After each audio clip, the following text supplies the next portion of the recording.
Bienvenidos a una emisión más de Entre Mitos y Realidades. Hay quien se vuelve loco de ver a cualquier insecto, otros rechazan subirse a un avión y algunos se ponen histéricos con los espacios abiertos o cerrados. Hay cientos de las conocidas como fobias que suponen un temor íntimo proyectado a un objeto exterior. Paralizan, dan pánico, sentimos incluso que el corazón está a punto de reventarnos. ¿Será verdad que son incontrolables? Cuéntanos, Pilar, ¿quién nos aclarará estas dudas? Claro que sí, Catalina. Tenemos con nosotros a una auténtica especialista en este trastorno que no suele ser muy comprendido por la sociedad. Damos la bienvenida a Carolina Santillán Torres, doctora en Psicología por la UNAM. Es supervisora académica del programa Crisis, Emergencias y Atención al Suicidio. También imparte la materia Trastornos psicológicos de la persona con enfermedad renal y además coordina el curso Trastornos de ansiedad en la infancia. Y vamos directamente ya a saber algo más de las fobias. Primero, Carolina, ¿qué se entiende por fobia? ¿Es un trastorno, una enfermedad? Sí, pues está catalogada como un trastorno dentro del espectro de los trastornos de la ansiedad y es muy desagradable porque es muy agudo, es sentir no solamente lo que decías, ¿no? Taquicardia, sudoración, y mucha gente tiene miedo a reexperimentar esa sensación, no solamente a la tarántula, sino a que se va a poner muy mal y por eso es lo que más causa evitación y mucho malestar en la gente. Deja de hacer cosas muy importantes para su vida. ¿Cuáles son los síntomas de cómo sé yo que tengo una fobia? Pues se caracteriza porque principalmente evitas todo lo asociado a ese estímulo. Hay muchos tipos de fobias. Las fobias que tienen que ver con los animales son las famosas, con las cuestiones naturales, con un trueno, con un relámpago, con una tormenta, recientemente con temblores, por ejemplo. También hay una fobia muy especial que es a la sangre y a las heridas, y otra fobia situacional a los aviones, a los lugares altos, a los elevadores, etcétera. ¿Cómo te das cuenta que tienes una fobia? Es que evitas muchas cosas y síntomas muy intensos, taquicardia, sudoración, tensión, y te digo, esta muy fuerte compulsión a no querer acercarte a hablar de ella, verla, acordarte de ella, nada que tenga que ver con el estímulo. ¿Y hay de varios niveles o siempre son muy fuertes o...? Claro, pues normalmente cuando llamamos una fobia decimos que ya es una cuestión que incapacita a la persona y que deja de ir a un lugar. Por ejemplo, un niño ya no puede ir a la casa de un amigo porque tiene un perro, o porque no puede estar en un segundo o tercer piso, o porque no se puede subir al elevador. Entonces, miedo es algo que es normal, que tiene que ver probablemente con alguna experiencia o con una información que tú recibiste o algo que observaste, pero ya una fobia te habla de que es muy intenso, te incapacita. O sea, es un miedo extremado. Así es. Incapacitar, Caro, te refieres a paralizar. Así es, y que te impide hacer cosas importantes para ti, ir a tu trabajo, ir a la escuela, dormirte en cierto lugar, tomarte una muestra de sangre que es importante para un estudio médico, etcétera. Entonces te incapacita de lo cotidiano. O sea, pero perdóname, Catalina, pero esto es real, digo, porque hay mucha gente que te ve con un ataque fóbico y dice, no, estás mal, pero piensa que un perro no te va a hacer nada, que, o sea, no se entiende. ¿Por qué no se entiende esta situación? A veces las personas creen que obtenemos efectos o ganancias secundarias. Entonces, como no queremos ir a tal lugar o no queremos, entonces construimos la fobia, pero no es así. Hay que ser muy sensibles y no subestimar que en verdad hay una cuestión evolutiva. Es normal que le tengamos miedo a los relámpagos, a las tormentas, a los rayos, porque eso nos protege. Sí. A los cavernícolas les daba claves de que hay que evitar ciertas cosas que te ponen en peligro de tu vida. El cerebro no ha evolucionado tanto como para que puedas todo racionalizarlo y que te digan, mira, tranquila, las posibilidades de que un rayo te caiga son tantas. Entonces, sí son reales, nunca hay que pensar que esto es no importante, que solamente las personas quieren llamar la atención. Los síntomas de trastornos mentales, generalmente eso pasa. La familia los normaliza, entonces creen que así es ella. O piensan que es una cuestión de voluntad. Si le echas ganas se te va a quitar, es que tú no le echas ganas o no te atreves. Pero no, una fobia, al menos 6 meses estás con estos síntomas y en verdad sufres, no te gusta tener una fobia, no te gustaría estar cerca de las casas donde hay perros, te gustaría poder ir al zoológico tranquilamente, ver cualquier programa de televisión sin tener que cambiarle, ¿no? No es algo agradable. Pero, Caro, hay miedos que son reales, por ejemplo, el miedo a un temblor, Sí. solo que estuviéramos dementes no nos asustaríamos, ¿no? Exactamente, pero ¿cuándo se vuelve fobia? ¿O por qué se puede calificar como fobia? Bien, tú comentas algo interesante y hay una línea muy delgadita entre una experiencia traumática, en donde en verdad una persona sintió que su vida estaba en riesgo, o tal vez no estaba en riesgo, pero él percibió que sí se iba a caer del edificio, que sí se iba a morir en un desastre natural, etcétera. Entonces, hay ciertas experiencias traumáticas que causan estrés postraumático, que eso es otro trastorno, y las fobias. Entonces, las fobias tienen que ver con casi siempre 2 elementos, decía, ¿no? Una experiencia muy desagradable o tener información. Entonces, probablemente tu mamá te platicó cosas desde la infancia, que ella le pasó una experiencia con una tarántula y tú empezaste a pensar en esa posibilidad y empezaste a ponerte muy nervioso. Entonces, el trastorno mental viene un poco de información, un poco porque tienes un componente hereditario. En tu familia hay cuestiones de salud mental relacionadas con ansiedad, entonces eres más vulnerable a desarrollarlas. Hay un sistema familiar que apoya, ¿no? Y que entiende, a mí también me dan miedo, entonces nosotros dos no vamos a sentarnos allá donde están las cucarachas o los ratones porque nosotros nos dan miedo. Entonces hay una serie de factores que se van combinando y entonces ya tenemos el entorno familiar, el componente hereditario, una experiencia que pudo haber sido casi traumática o recibir información y entonces se instala la fobia y dura al menos 6 meses con esta cuestión de incapacitante. Pero, por ejemplo, Caro, la claustrofobia, Bien. que es el miedo a los espacios cerrados. Sí. ¿Eso te lo transmite tu familia? Pues es difícil determinar hasta qué punto, pero es ingenuo pensar que si tu mamá todas las veces que están en un elevador o todas las veces que están en el cine quiere sentarse cerca de la salida de emergencia o no le gusta ir a lugares muy concurridos, no impacta porque un papá o una mamá te da las reglas de cómo funciona la vida y si para tu mamá eso es altamente peligroso, pues obviamente que eso es para ti una verdad muy importante, ¿no?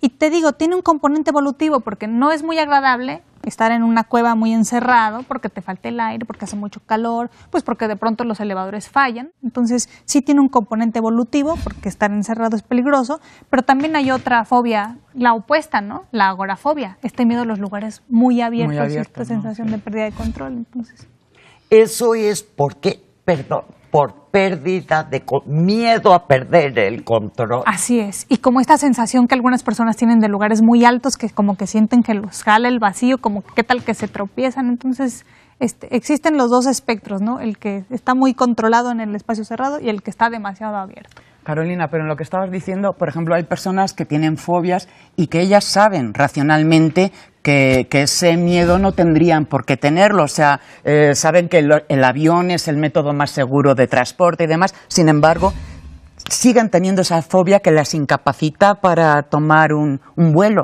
¿Por qué? Correcto. Pues casi siempre lo que ocurre es que las personas, como dices, tienen conciencia de enfermedad. Entonces te dicen cuando no están con el vuelo programado o dentro del avión, te dicen, yo sé que es irracional, Ajá. que es mucho más probable tener un accidente de tráfico en Sí. un carro, que si sacas el porcentaje de cuántos aviones se caen todos los días. Pero cuando estás en el avión, el miedo por excelencia te secuestra y no puedes pensar. Tú sientes que tu avión es el que se va a caer porque la mente, las ideas, los pensamientos se distorsionan cuando la emoción es muy intensa, entonces ya no puedes ver y sesgas, ¿no? Y entonces piensas, de todos los aviones, yo no sé, pero yo siento que el mío es el que se va a caer. Carolina, ¿pero qué tan común es este padecimiento? ¿Qué porcentaje de la población se estima que afecte? Pues desafortunadamente es un porcentaje muy importante, especialmente en los niños. Si tú checas las encuestas de epidemiología de cómo se distribuyen los trastornos mentales en México, En la infancia, entre los 6 y los 12 años, es cuando más fobias existen. En ocasiones hasta el 15 o el 20% de los niños tienen una fobia. Entonces, ¿qué pasa? En la época preescolar, pues tú desconoces muchas cosas de la vida. Pero cuando llegas a la primaria tienes acceso a mucha información. Existen los asesinos, existen los desastres naturales, los terremotos. Puede ser que una mamá de pronto se enferme con cáncer y se muera. Entonces, esa disposición de la gran cantidad de información y de conocer cuántos riesgos existen en la vida hace que te preocupes mucho. Entonces, un buen número va a tener fobias. Pero también se espera que hacia el sexto de primaria tú ya seas capaz de tener esta diferencia entre sí es posible que una tarántula aparezca, hay unas arañas violinistas que son muy peligrosas, pero en la Ciudad de México, ¿qué porcentaje hay? Bueno, entonces es posible, pero es poco probable. Sí es posible que se caiga un avión, pero es poco probable. Entonces tienes ya esa claridad del pensamiento lógico y puedes decir en sexto de primaria, hay muchos peligros, pero nada que impida mi vida diaria.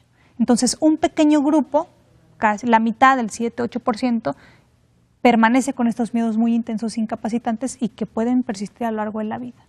Pero tú comentaste, Carolina, hace un momento, algo muy importante.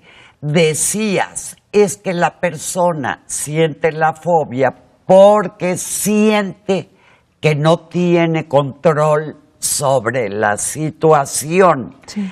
Eso afecta en todas las fobias. Pues como te decía, hay un grupo de personas que le tienen miedo a el estímulo, por ejemplo, la aguja en el brazo, la anestesia, el perro, el gato, pero otras personas tienen miedo a que no van a saber qué hacer o sienten que se van a volver locas, se van a desmayar.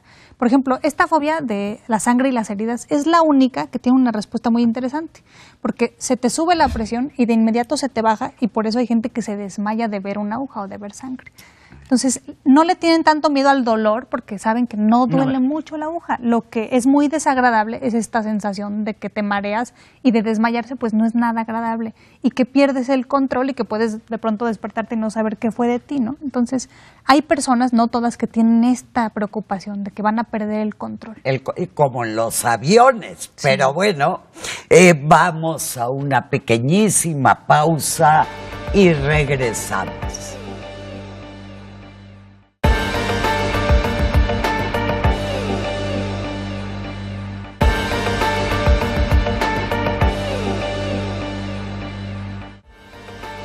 Seguimos después de esta breve pausa con Carolina Santillán hablando de las fobias. Y yo quería preguntarte, Carolina, ¿se da en igual proporción en hombres y mujeres?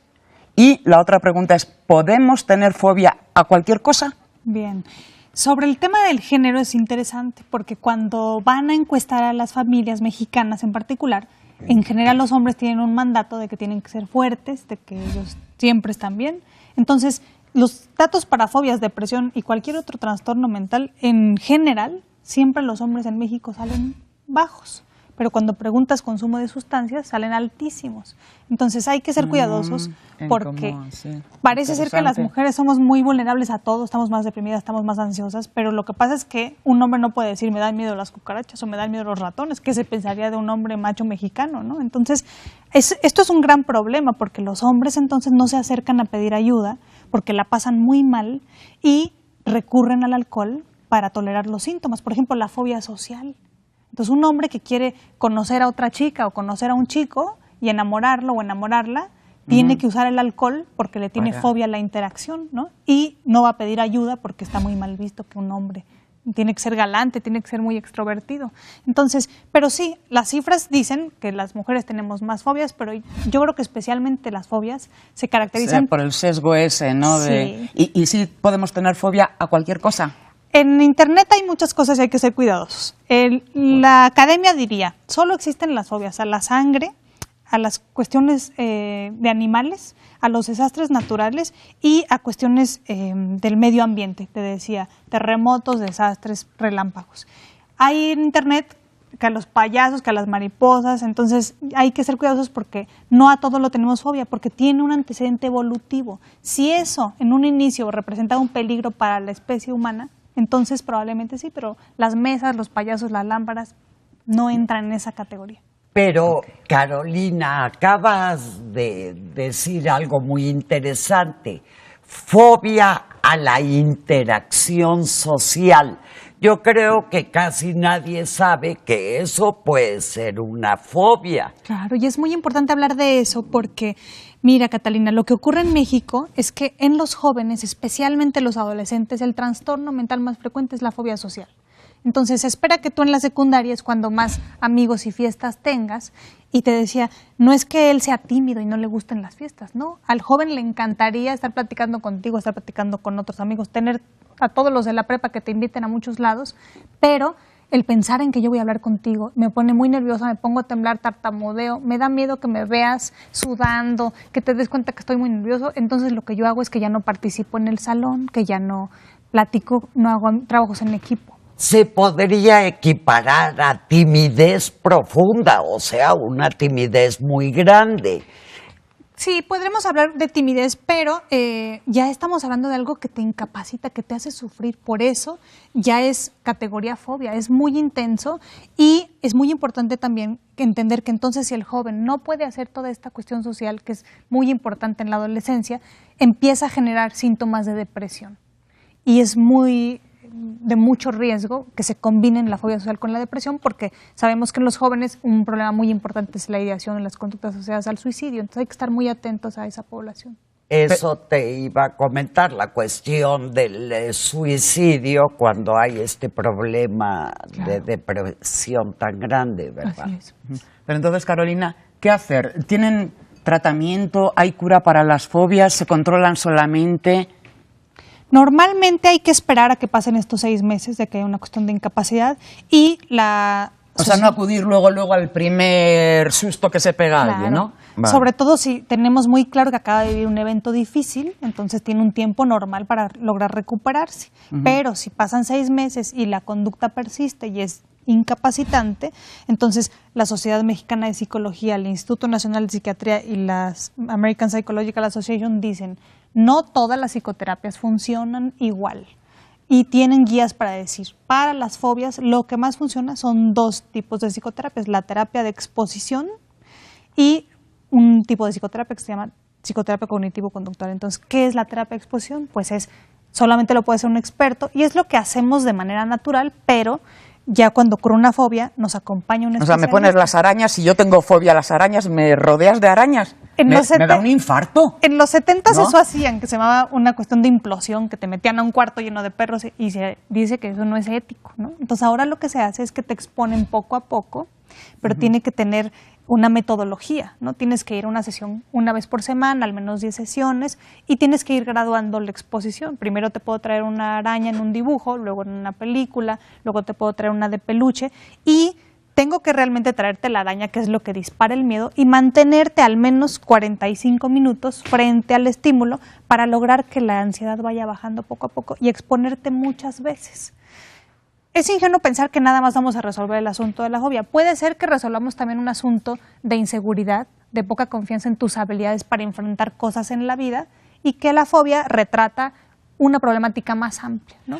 Porque eso me suena complicadísimo, Caro, el estar yendo con el estímulo.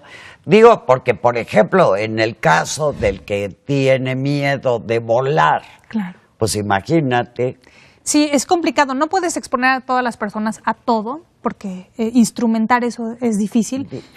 Pero existen ahora softwares de realidad virtual, por ejemplo, o puedes exponer a través de la imaginación. De hecho, muchas de las veces cuando tú tienes miedo, lo que pasa es que imaginas lo que va a pasar, el peor escenario posible. Entonces puedes exponer a través de la imaginación, porque es difícil instrumentar y te exponer a 3 o 4 vuelos. Sería muy complicado en términos económicos incluso, ¿no?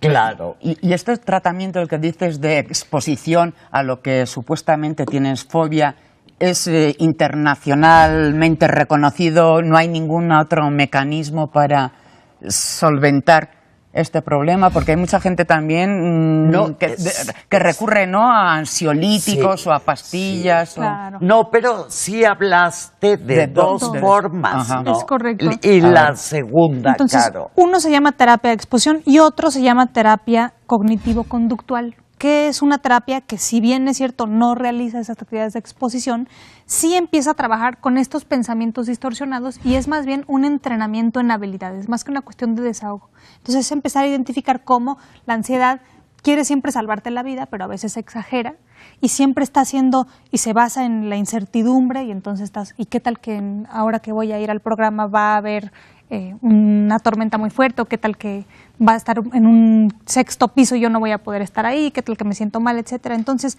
la terapia cognitivo-conductual te enseña en qué consiste la ansiedad, qué es lo que te causa, ¿no?, estas distorsiones cognitivas de cómo tú te percibes menos capaz de lo que eres, entonces distorsionas tu desempeño siempre. Por ejemplo, hablemos de una fobia que es miedo a hablar en público, ¿no?, que muchos sí, jóvenes, muy común y que incapacita a muchos jóvenes. Entonces, pues siempre se ve peor de lo que se siente, ¿no? Entonces, te entrenan a conocer, así es la ansiedad.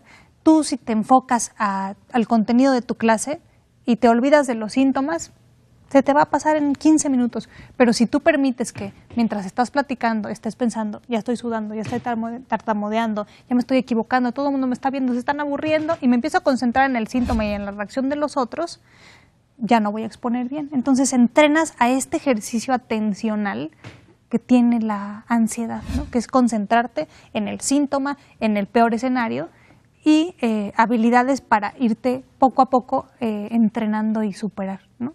Estamos hablando de tratamientos a largo plazo, más o menos, ¿no? Pues sí, mira, es cierto que hay una cuestión de largo plazo, pero también hay una cuestión que se llama terapias basadas en la evidencia, en donde, si tenemos en cuenta a un mexicano promedio, no puede pagar un servicio de psicoterapia muy costoso y de largo plazo. Entonces también estas terapias tienen el componente de ser breves y de ser altamente eficaces. Entonces puede ser que incluso una fobia, por ejemplo, 10 o 12 sesiones ya estaría en mucho mejores condiciones la para persona. controlarla.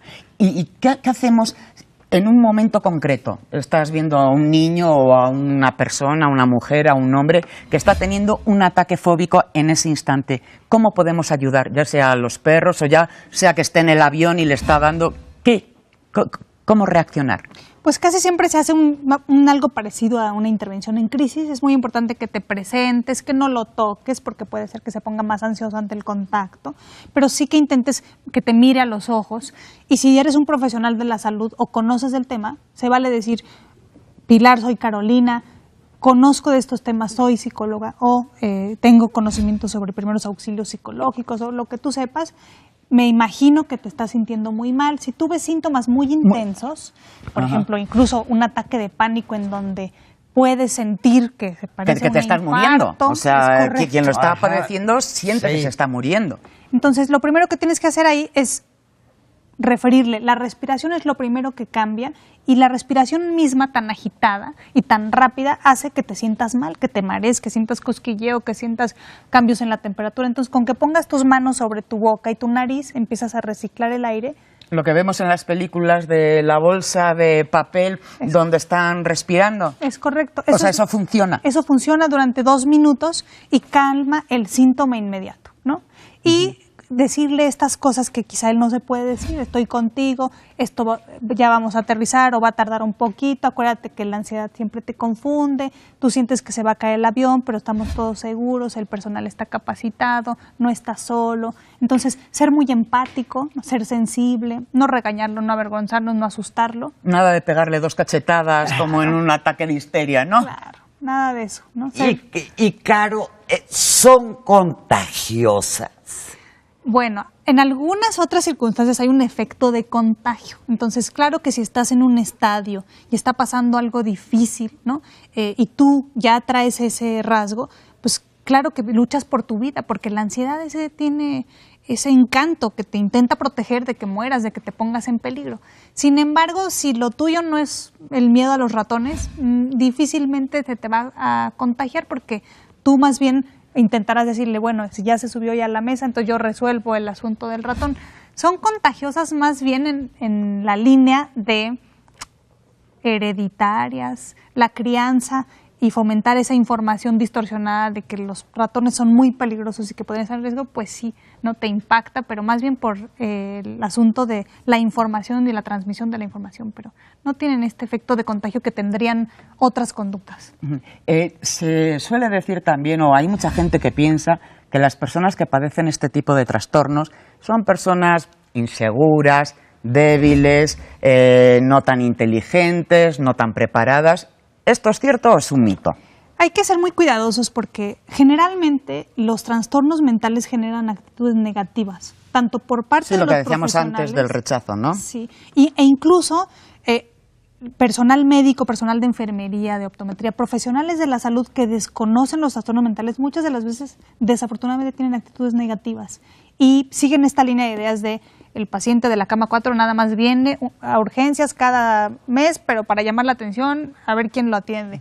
Entonces, y eso es porque muchas de las veces en su plan de estudios no revisan ni una sola materia de salud mental. Entonces hay que ser muy cuidadosos porque la persona está sufriendo, a la persona algo le está pasando y puede ser que incluso le pase algo más además del miedo al ratón y nos está intentando comunicar algo. Entonces no hay que subestimar nunca cuando alguien está sufriendo, ni pensar en estas ideas de se te va a pasar, échale ganas, porque no es suficiente echarle ganas. Pues Carolina Santillán, yo creo que nos has hecho muchísima luz sobre este tema tan importante, has echado fuera muchos mitos, te agradecemos tu presencia. Y a usted, querido público, como todos los sábados, aquí lo esperamos en una próxima emisión de Entre Mitos y Realidades.